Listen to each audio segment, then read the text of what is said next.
guys all ask for tips for getting started at Subway, so I thought I'd make a video about it. My first and biggest tip is take the training that they give you seriously. If you get the job, you have to literally memorize every single sandwich, and it comes in so handy during the job. You really don't have time to look at the little cheat sheet and determine what sandwich has what meats, but if you know them by heart, it makes your job so much easier.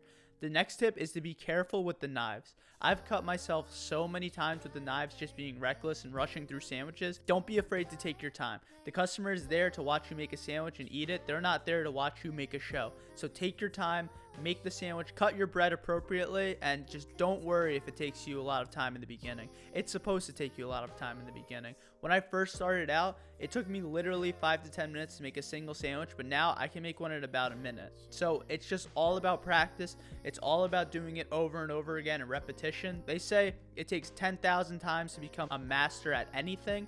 So until you're at your 10,000th sandwich, don't expect to be a master at it. It takes a lot of time.